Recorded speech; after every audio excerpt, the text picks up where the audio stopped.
BTV देख रहे सभी दर्शकों को नमस्कार। मैं सिमरनजीत कौर लेकर हाजिर हूँ बीटीवी का बी टाउन शो। शुरुआत करते हैं बी टाउन की इस अपडेट के साथ। Comedian Munawar Faruqui reality TV show Bigg Boss 17 के विजेता बनकर उभरे। जिस दिन से उन्होंने बीबी हाउस से बाहर कदम रखा है, मीडिया उन पर नजर बनाए हुए है। हाल ही में मुनव्वर को बाकी मशहूर हस्तियों के साथ अलग अलग पार्टियों में देखा गया है और शहर में ऐसी ही एक मुलाकात ने सभी का ध्यान खींचा। बिग बॉस सीजन 17 के विनर मुनव्वर फारूकी इंटरनेट सनसनी ओरी के साथ सुष्मिता सेन की बेटी रेनी के साथ रेस्टोरेंट लॉस काबोस मुंबई में देखे गए। इंटरनेट पर वायरल हुए एक वीडियो में तीनों को एक साथ कार से बाहर निकलते देखा गया, जहां बीबी 17 विजेता ने पूरी तरह से सफेद पोशाक पहनी हुई थी, जिसमें एक टी शर्ट, बॉम्बर जैकेट और पैंट शामिल थे, और वहीं दूसरी ओर ओरी ने एक सफेद डेनिम जैकेट और पैंट पहनी थी जिसमें लाल रंग का ग्राफिक्स था। इसी बीच रेनी भूरे रंग के क्रॉप कैमिसोल टॉप और फिटेड जीन्स में बेहद खूबसूरत लग रही थी। जबकि कई लोगों ने सवाल किया कि क्या यह वास्तव में सुष्मिता सेन की बेटी रेनी, ओरी और मुनव्वर के साथ थी। दूसरों ने पूछा कि क्या कॉमेडियन और रेनी डेटिंग कर रहे हैं। जिन्हें नहीं पता है उन्हें बता दें कि आयशा खान के अब खत्म हो चुके शो बीबी 17 में कदम रखने के बाद से कॉमेडियन और उनकी लव लाइफ को लेकर काफी चर्चा हो रही है। जैसे ही वीडियो सोशल मीडिया पर वायरल हुआ, नेटिजन्स पोस्ट के कमेंट सेक्शन में चले गए और पूछना शुरू कर दिया कि सुष्मिता सेन की बेटी ओरी और मुनव्वर के साथ क्या कर रही थी।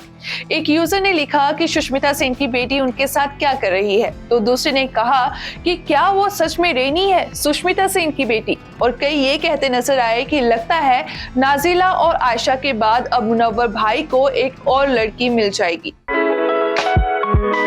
Bollywood star Yami Gautam starrer national award winner निर्देशक आदित्य सुहास जांभले की अपकमिंग मूवी आर्टिकल 370 का धांसू ट्रेलर रिलीज हो चुका है। इस मूवी को मेकर्स 23 फरवरी के दिन सिल्वर स्क्रीन पर रिलीज करने वाले हैं। फिल्म का ट्रेलर काफी जबरदस्त है, जो जम्मू कश्मीर से धारा 370 हटाने के पीछे की कहानी बयां करता है।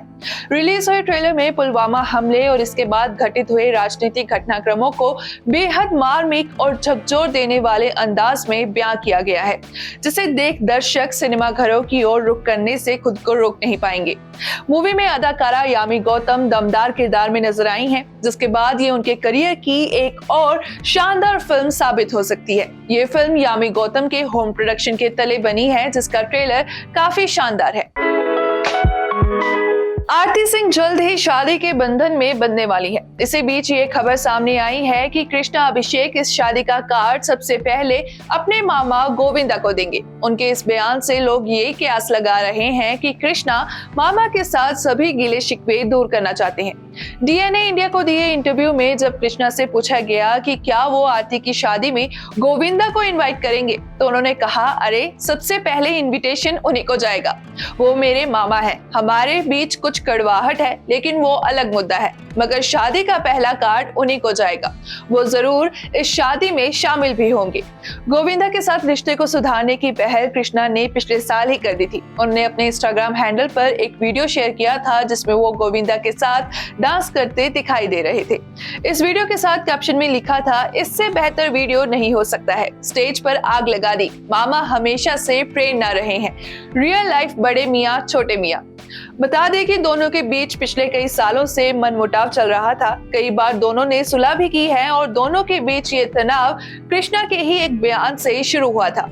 दरअसल 2016 में उन्होंने एक रियलिटी शो के एक एपिसोड में कहा था कि मैंने गोविंदा को अपना मामा बनाकर रखा है। उनकी ये बात गोविंदा को बिल्कुल पसंद नहीं आई थी। इस पर गोविंदा ने कहा कि पैसों के लिए टेलीविजन पर किसी की बेइज्जती नहीं करनी चाहिए। जिसके बाद गोविंदा के इस बयान पर कृष्णा ने कहा था कि ये बातें उन्होंने बुरी भावना के साथ नहीं कही थी।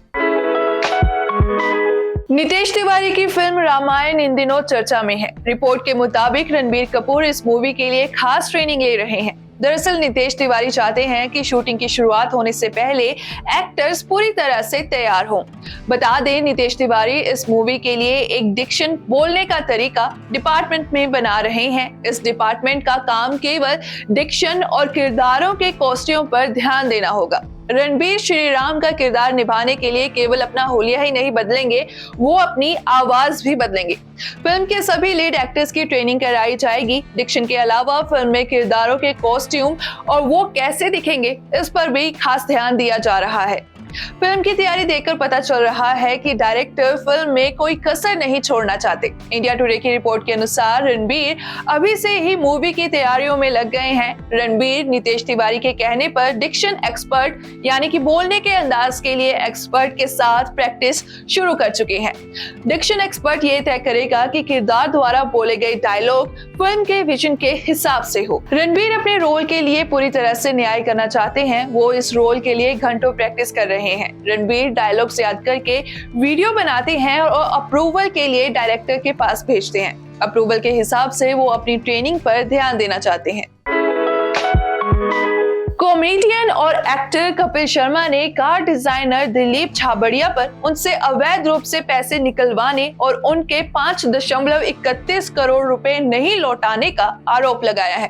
मोहम्मद हामिद ने, जो कि कपिल के प्रतिनिधि हैं, मनी लॉन्ड्रिंग मामले में दिलीप के खिलाफ मामला दर्ज कराया है। छाबड़िया पर कपिल के अलावा कई अन्य नामी हस्तियों को धोखा देने का भी आरोप लगा है।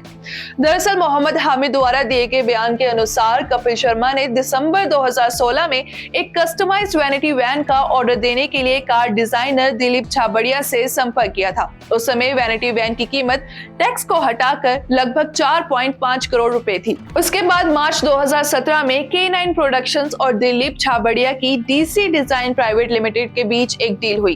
कपिल शर्मा ने दिलीप को 5.31 करोड़ रुपए टैक्स के साथ भुगतान किया।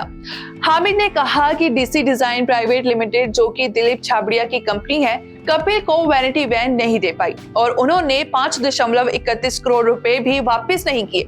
जब हामिद ने वैनिटी वैन की डिलीवरी में हुई देरी के बारे में पूछा तो दिलीप ने उनसे बताया कि उन्होंने इंटीरियर का सारा सामान खरीद लिया है और वो सब गोदाम में रखा हुआ है। इसकी पुष्टि करने के लिए हामिद ने वैन का करंट स्टेटस जानने के लिए दिलीप की पुणे ब्रांच का भी दौरा किया, जहां दिलीप ने अपनी आर्थिक तंगी के बारे में बताया और कपिल से और पैसे मांगे। इसके बाद उन्होंने कॉमेडियन को 94,20,800 रुपए का अतिरिक्त कोटेशन भेजा और वैनिटी वैन की डिलीवरी के लिए फंड मांगा। जब दिलीप ने कपिल से ये पैसे मांगे तो कपिल के मन में शक पैदा हो गया। कपिल ने दिलीप छाबड़िया से इस बारे में पूछा तो उन्होंने ठीक तरह से जवाब नहीं दिया।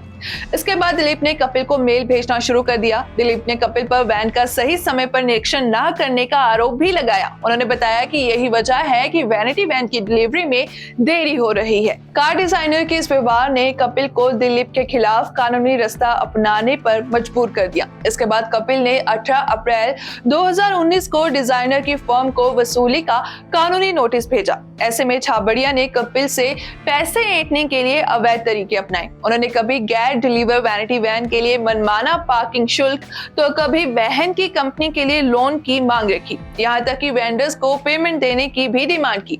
ईडी ने कपिल की प्रतिनिधि मोहम्मद हामिद का ये बयान मनी लॉन्ड्रिंग मामले में दिलीप छाबड़िया के खिलाफ दायर चार्जशीट के रूप में दर्ज किया है। ईडी का मामला कपिल के साथ साथ दिलीप के खिलाफ दर्ज 3 और FIR पर आधारित है। अब 7 फरवरी को कोर्ट ने दिलीप छाबड़िया और 6 और आरोपियों को सम्मन जारी किया है। दिलीप और 6 अन्य को 26 फरवरी को अदालत में पेश होने के लिए कहा गया है।